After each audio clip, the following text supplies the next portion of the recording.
ఏ ముఖ్యమంత్రి అయినా ఇచ్చిన హామీలను నిలబెట్టుకోవాలి, అందులో ఎటువంటి సందేహం లేదు. మనం 2019 నుంచి 24 వరకు జగన్మోహన్ రెడ్డిని చూసాం. హామీలు ఇవ్వటమే తప్ప వాటిని ఏ కోసానా కూడా అమలు చేయలేదు. ఫలితమే ప్రతిపక్ష హోదా లేకుండా దారుణ ఓటమికి గురయ్యాడు. మరి ఇప్పుడు నూతన ప్రభుత్వం వచ్చింది. ఈ ప్రభుత్వం హామీలు నెరవేరుస్తుందా అనే అనుమానం చాలామందికి రావచ్చు. ఎస్, 100కు 200% నెరవేరుస్తుంది. ఎందుకు అంటే ప్రమాణ స్వీకారం చేయకముందే ఒక హామీని ఆల్రెడీ నెరవేర్చేశారు. అదే చెత్త పన్ను. ఈ ప్రభుత్వం అధికారంలోకి రాకముందు జగన్మోహన్ రెడ్డి ప్రజల మీద వేధిస్తూ దాదాపుగా 30 రూపాయల నుంచి 150 రూపాయలు 200 వరకు కూడా వివిధ ప్రాంతాల్లో ప్రాంతాన్ని బట్టి చెత్త పన్నును అయితే వసూలు చేశారు. మనకు తెలుసు ఇది పెద్ద దుమారమే రేగింది రాష్ట్ర వ్యాప్తంగా. ఎందుకంటే ఏడాదికి 15% ఆస్తి విలువ పెంచుకుంటూ మరో పక్క చెత్త పన్ను కూడా వసూలు చేయడం పట్ల వాళ్ళు తీవ్ర ఆగ్రహం వ్యక్తం చేశారు. దరిద్రం ఏంటంటే కొన్ని ప్రాంతాల్లో చెత్త పన్ను కట్టకపోతే ఇచ్చిన పింఛన్లోంచి పీకేసుకునేవాళ్ళు, లేదా పథకాలు కత్తిరిస్తామని బెదిరించేవాళ్ళు, లేదా చెత్త వెతికెళ్లకుండా మొరాయించి మొండికేసేవాళ్ళు. చెత్త ఎన్ని రోజులని మన ఇంట్లో పెట్టుకుంటాం? 2 రోజులు పెట్టుకుంటాం, 3 రోజులు పెట్టుకుంటాం. అంతకుమించి చెత్త మన ఇంట్లో పెట్టుకోగలుగుతామా? కానీ చెత్త ఎత్తుకెళ్ళేవాళ్ళు కదా వాళ్ళు. ఎందుకని? డబ్బులు కట్టలేదని. అంటే ఒక రకంగా భయపెట్టి బెదిరించి చెత్త పన్ను వసూలు చేశారు. కొన్ని చోట్ల మనం చూసాం, చెత్త పన్ను కట్టకపోతే షాపుల ముందు, పెద్ద పెద్ద కాంప్లెక్స్ల ముందు తీసుకెళ్ళి చెత్త పోసేవాళ్ళు, చెత్త పన్ను కట్టలేదని చెప్పి. అలాంటి దౌర్భాగ్యమైన పాలన మనం చూసాం.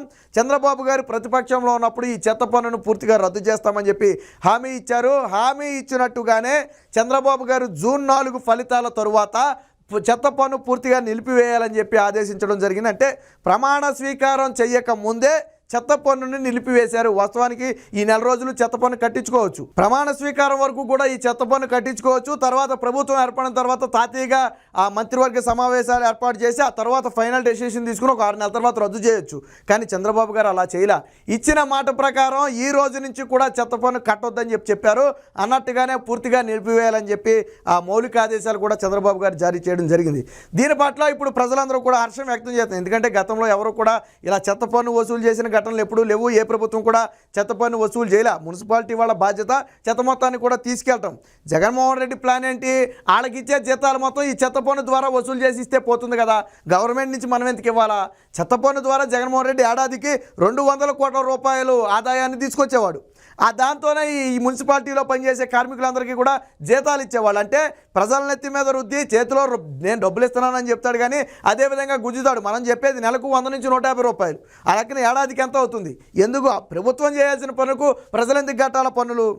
ఆల్రెడీ ఆ పన్ను ఈ పన్ను అని తేడా లేకుండా పన్నుల మీద పన్నులు వేస్తూనే ఉన్నారు. సో దాని నుంచి అయితే చంద్రబాబు గారు పూర్తి స్థాయి విముక్తిని అయితే కల్పించడం జరిగింది.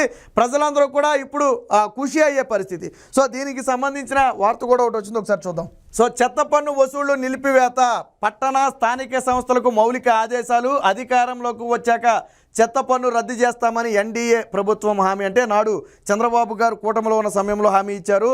చెత్త ఆటోల పేరుతో అస్మదీయులకు ప్రజాధనం దోచిపెట్టిన జగన్ ఇక్కడ ఒకటి చెత్త పన్ను వసూలు చేసి రాష్ట్రానికి ఆదాయాన్ని రాబట్టాడు. అది పక్కన పెడితే ఈ చెత్తలను తరలించే ఆటోల పేరుతో అస్మదీయులకు భారీ స్థాయిలో దోచిపెట్టాడు. ఈ ఆటో కొనుగోళ్లలో కూడా కోట్ల రూపాయల కుంభకోణం జరిగిందనేది ప్రధాన ఆరోపణ. సో రేపు ప్రభుత్వాలు మారిన తర్వాత, చంద్రబాబు గారు బాధ్యత తీసుకున్న తర్వాత ఈ పూర్తిగా ఏదైతే క్లాప్ పేరుతో, క్లీన్ ఆంధ్రప్రదేశ్ పేరుతో ఒక కార్యక్రమాన్ని నిర్వహించారో అందులో భాగంగా ఆ చెత్త ఆటోలను అయితే కొనుగోలు చేయడం జరిగింది. ఆటోలను కొనడం మంచిదే, దాన్ని మనం కాదంట్లా. కానీ ఆ ముసుగులో అధిక రేటుకి కొనడమే కాకుండా తనకు కావాల్సిన అస్మదీయులకు కట్టబెట్టారు అనేది ప్రధాన ఆరోపణ. ఇందులో కోట్ల రూపాయల కుంభకోణం జరిగిందనేది ఇప్పుడు వస్తున్నటువంటి ఆరోపణ. సో రేపు ప్రభుత్వాలు మారిన తర్వాత దీని మీద పూర్తి స్థాయి విచారణ అయితే చేయాల్సి ఉంటుంది. సో నగరాలు పట్టణాల్లో ఇళ్ల నుంచి చెత్త పన్ను వసూలు నిలిపివేశారు. తదుపరి ఉత్తర్వులు వచ్చే వరకు కూడా వసూలు చేయవద్దని పుర నగరపాలక సంస్థలకు అధికారులు మౌలిక ఆదేశాలు ఇచ్చారు. అధికారంలోకి వచ్చాక చెత్త పన్ను రద్దు చేస్తామని తెదేపా అధినేత చంద్రబాబు ఎన్నికల ప్రచారంలో హామీ ఇచ్చారు. ఎన్డీఏ అధికారంలోకి రావడంతో వసూళ్లు నిలిపివేయాలని వార్డు సచివాలయాలకు పుర కమిషనర్లకైతే సూచించారు. చెత్త సేకరణ పేరుతో జగన్ ప్రభుత్వం పట్టణ స్థానిక సంస్థల పరిధిలోని ఇళ్ల నుంచి 30 రూపాయల నుంచి నెలకు 150 రూపాయల చొప్పున వసూలు చేసేవి. దాదాపుగా ఈ మొత్తం ఎంతయ్యా అంటే ఏడాదికి 200 కోట్లు. ఆషామాషిగా ఉండదు. జగన్మోహన్ రెడ్డి ఏ ప్లాన్ చేసినా పక్కా ప్లాన్తోనే ఉంటుంది. ఈ 200 కోట్లతోనే ఈ పురపాలక నగరపాలక సంస్థలో ఉద్యోగులు ఎవరైతే ఉన్నారో, మున్సిపాలిటీ శాఖలో పనిచేసే ఉద్యోగులు, వాళ్ళకి జీతాలు ఇచ్చేవాడు. అంటే జగన్మోహన్ రెడ్డి ఉద్దేశం ఏంటంటే చేసిన పనికి వాళ్ళ నుంచే రాబట్టి ఆ జీతాలు వాళ్ళకి ఇస్తే పోద్ది కదా అనే ఉద్దేశమేమో 200 కోట్ల రూపాయలు వసూలు చేసేవారు. సో ఎన్నికల ముందు మాత్రం ఒక డ్రామా ఆడాడు. తాత్కాలికంగా ఈ చెత్త పన్ను నిలిపివేశారు ఒక నెల. అది కూడా ఏంటి, ఆదేశాలతో కాదు, ఒక జీవో రూపంలో చెత్త పన్ను నిలిపివేస్తున్నట్టు కాదు, మౌలిక ఆదేశాలు ఇచ్చి ఎన్నికలు కరెక్ట్గా నెల ఉన్నాయి కాబట్టి ఆ మార్చి నెలలో మీరు పన్ను వసూలు చేయొద్దు, ఏప్రిల్ నెలలో పన్ను వసూలు చేయొద్దు అని చెప్పి కొన్ని మౌలిక ఆదేశాలు అధికారులకు ఇస్తే అధికారులు గమ్మునుండిపోయారు. ఆ నెల మాత్రం వసూలు చేయాలి. ఎందుకని, తర్వాత ఎన్నికలు ఉన్నాయి కాబట్టి. నిజంగా జగన్మోహన్ రెడ్డికి చిత్తశుద్ధి ఉండి ప్రజల వ్యతిరేకత వచ్చింది కాబట్టి రద్దు చేయాలి అనుకుంటే ఒక జీవో ద్వారా పూర్తిగా రాష్ట్రంలో చెత్త పన్ను రద్దు ఎత్తేస్తున్నామని చెప్పి ఒక గతంలో మనం వినేవాళ్ళం, పురిటి సుంకం విధించేవాళ్ళు అని చెప్పి రాజుల కాలంలో మనం చదువుకునేవాళ్ళం. అలాగే జగన్మోహన్ రెడ్డి పాలనలో చెత్త పన్ను విధించారని చెప్పి రేపు తరాలు చెప్పుకుంటాయి ఖచ్చితంగా. సో అలాంటి చెత్త పన్నుని ఎన్నికలకు ముందు నిలిపివేస్తున్నట్టు డ్రామాలు ఆడారు కానీ ప్రజలేం మర్చిపోవాలా. ఎందుకంటే మీరు గడప గడపకి వెళ్ళిన కార్యక్రమం సమయం గుర్తుంది. ఏమి ఇచ్చారు మాకు, చెత్త మీద కూడా పన్నేసి మా నుంచే వసూలు చేస్తున్నారుగా, మాకేమి ఇస్తున్నారని చెప్పి చాలామంది నిలదీసిన పరిస్థితి, కొంతమంది కంప్లైంట్లు చేసిన పరిస్థితి. మేము చెత్త పన్ను కట్టట్లేదని, మా ఇళ్ల వెంట చెత్త తీసుకెళ్ళకపోతే మేమే తీసుకెళ్ళి బయట పారబోయాల్సి వస్తుంది అని చెప్పి కొంతమంది కంప్లైంట్ ఇచ్చినటువంటి పరిస్థితి. సో ఇవన్నీ చూసిన తర్వాత ఎన్నికలకు ఒక నెల ముందు నిలిపివేయడం మంచిదని చెప్పి నిలిపివేశారు. అది కూడా దొంగ నాటకం. సో ఇక్కడ చూడండి, ఎన్నికలకు ముందు వసూళ్లు తాత్కాలికంగా నిలిపివేసి ప్రజల మొప్పు పొందేందుకు ప్రయత్నించినా సామాన్యులు ఉపేక్షించలేదు. చెత్త పన్ను వసూళ్లకు తెదేపా, జనసేన మొదటి నుంచి వ్యతిరేకిస్తున్నాయి. ఏటా 15% ఆస్తి పన్ను పెంచుతూనే చెత్త పన్ను వసూలు చేయడాన్ని నిలదీశాయి. చెత్త సేకరణ పేరుతో అస్మదీయ సంస్థలకు కోట్ల రూపాయల ప్రజాధనాన్ని ప్రభుత్వం దోచిపెడుతుందన్న ఆరోపణలు ఉన్నాయి. ఇక క్లాప్ పేరుతో, క్లీన్ ఆంధ్రప్రదేశ్ పేరుతో ఇళ్ల నుంచి చెత్త సేకరించడానికి 2021లో కార్యక్రమాన్ని అయితే ప్రారంభించారు. ఈ కార్యక్రమం పేరుతో కొన్ని ఆటోలను కొనుగోలు చేయడం కానివ్వండి, అందులో ఉద్యోగులు నియమించడం కానివ్వండి, ఇలా రకరకాల అవకతవకలు అయితే జరిగాయి. వీటన్నిటి మీద కూడా విచారణ చేయాలని చెప్పి గతంలో కూడా ఆరోపణలు వచ్చాయి.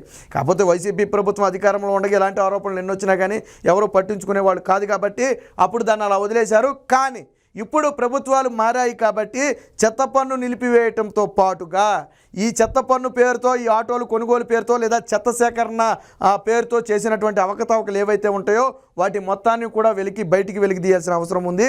ఇక ఒక నాయకుడు ఇచ్చిన మాటను నిలబెట్టుకోవటం అంటే ఇది. చూడండి, ఆయన ప్రమాణ స్వీకారం చేయకముందే అమరావతి నిర్మాణాలు పరుగులు పెడుతున్నాయి. ఆల్రెడీ ఆ జంగిల్ క్లియరెన్స్ ప్రారంభించారు 200 జేసీబీలు ప్రొక్లైన్లతో. అలాగే చెత్త పన్ను ఆయన ప్రమాణ స్వీకారం చేయకముందే చెత్త పన్నును పూర్తిగా ఎత్తివేసిన పరిస్థితి. ఇలా 1 కాదు 2 కాదు, ఆయన ప్రమాణ స్వీకారం చేయకముందే అనేక పనులు చక్కబెడుతుంటే ఇక ప్రమాణ స్వీకారం చేశాక ఎన్ని పనులు చేస్తారో మీరే అర్థం చేసుకోండి. ఇది ఒక నాయకుడికి ఒక చేతగాని వాడికి ఉన్నటువంటి తేడా. గతంలో జగన్మోహన్ రెడ్డి ఏం చెప్పాడు, మద్యపాన నిషేధం చేస్తానన్నాడు, చేశాడా? చేసిన తర్వాతే ఓట్లు అడుగుతానన్నాడు, కానీ చేయకుండానే ఓట్లు అడిగాడు కదా. ఫలితం ఏంటో చూశాడు కదా, ప్రతిపక్ష హోదా కూడా లేకుండా ప్రజలు తన్ని ధర్మేసినటువంటి పరిస్థితి. సో నిబద్ధత కలిగినటువంటి ఒక నాయకుడు ప్రజలకు మంచి చేయాలా. జగన్మోహన్ రెడ్డి పంచాను ఎక్కడి నుంచి తెచ్చి పంచావు, అప్పు తెచ్చి పంచావు అంటే ప్రజల నెత్తి మీదే భారం పెట్టి వాళ్ళ చేతిలో డబ్బులు పెట్టావు. నెత్తి మీద భారం ఉన్నప్పుడు చేతిలో డబ్బులు పెడితే మాత్రం ఏం ఉపయోగం కదా. కానీ అభివృద్ధి లేకుండా నువ్వు సంక్షేమం ఇవ్వటం అనేది కరెక్ట్ కాదు. ఈరోజు రాష్ట్ర ప్రజలు జగన్మోహన్ రెడ్డిని తిరస్కరించడానికి ప్రధాన కారణాల్లో ఈ అభివృద్ధి లేకుండా సంక్షేమం ఇవ్వటమే. సో మా నెత్తి మీదే భారం పెడుతున్నాడని చదువుకున్న వాళ్ళందరూ కూడా గ్రహించారు. అభివృద్ధి చేసి ప్రజల నెత్తి మీద భారం లేకుండా నువ్వు చేతిలో ₹1 పెడితే అది అందరికీ ఉపయోగం. కానీ ఈరోజు నెత్తి మీద 10 లక్షల కోట్ల రూపాయల భారం పెట్టేసి మీ చేతిలో నేను డబ్బులు పెట్టానంటే అన్నీ ఎవరు తీర్చాలా? తిరిగి చంద్రబాబు నాయుడు తీర్చడు, జగన్మోహన్ రెడ్డి తీర్చడు కదా, ప్రజలే తీర్చాలా. అలాగే ఇతర ఛార్జీలు కూడా రివ్యూ చేసే అవకాశం ఉంది. ఏదైతే పెరిగిన విద్యుత్ ఛార్జీలు ఉన్నాయో వాటి తగ్గుదలకు సంబంధించి కూడా ఒక రివ్యూ అయితే కండక్ట్ చేసి వాటిని కూడా తగ్గించే అవకాశం ఉంది. అలాగే బస్సు ఏకంగా మహిళలకైతే ఫ్రీ బస్సు కూడా చెప్పారు. సో బస్సు ధరలు కూడా తగ్గించాలి. కాకపోతే ఇప్పుడు ఫ్రీ బస్సు చెప్పారు కాబట్టి ఏం జరుగుతుందో తెలియదు. కానీ మొత్తంగా చంద్రబాబు గారు ఒక్కొక్క అంశాన్ని అయితే కులంకుషంగా పరిశీలిస్తూ వస్తున్నారు. ప్రధానంగా గతంలో తెలుగుదేశం పార్టీ కానీ జనసేన కానీ చేసిన విమర్శ ఏంటంటే ప్రజల మీద చెత్త పన్ను వేసినటువంటి ఈ చెత్త ప్రభుత్వాన్ని మనం అదే చెత్తలోకి పంపించాలని చెప్పి ఒక స్లోగన్ కూడా తీసుకోవడం జరిగింది. ఈ చెత్త ప్రభుత్వాన్ని మనం ఇంటికి పంపించాలని చెప్పి ఒక స్లోగన్ తీసుకోవడం జరిగింది. ఆ స్లోగన్ బలంగా పనిచేసింది. నిజంగానే ప్రజల నుంచి చెత్త పన్ను వసూలు చేయడాన్ని పూర్తిగా తిరస్కరించారు. గతంలో ఎప్పుడూ లేని విధంగా ఇప్పుడు కొత్తగా చెత్త పన్ను వసూలు పెట్టడం, అది చేయకపోతే ఆ అభివృద్ధి కార్యక్రమాలు నిలిపివేస్తానంటాం, పథకాలు నిలిపివేస్తానంటాం, లేకపోతే మీరు చెత్త పన్ను కట్టకపోతే మీ ఇంట్లో చెత్త మీరే తీసుకెళ్ళండి అని చెప్పి అక్కడ వదిలేయటం, గతంలో బ్యాంకుల ముందు కూడా చెత్త పోశారు. మన జాతీయ మీడియా కూడా కోడే కూసింది గతంలో. సో ఇలాంటి అనేక దుశ్చర్యలకైతే గతంలో పాల్పడటం జరిగింది. అనేక సంస్థల ముందు కూడా చెత్త పన్ను కట్టట్లేదని తీసుకెళ్ళి చెత్త అంతా వాళ్ళ ఇంటి ముందు పోసిన పరిస్థితి. సో ఇలాంటివన్నీ కూడా గతంలో చూసాం. ఇక ముందు నుంచి అలాంటివేవి కూడా ఉండవు. మొత్తంగా చంద్రబాబు గారు తీసుకున్నటువంటి ఈ చెత్త పన్ను రద్దు నిర్ణయం ఏదైతే ఉందో దాన్ని ప్రజలు పూర్తిగా స్వాగతిస్తున్నారు.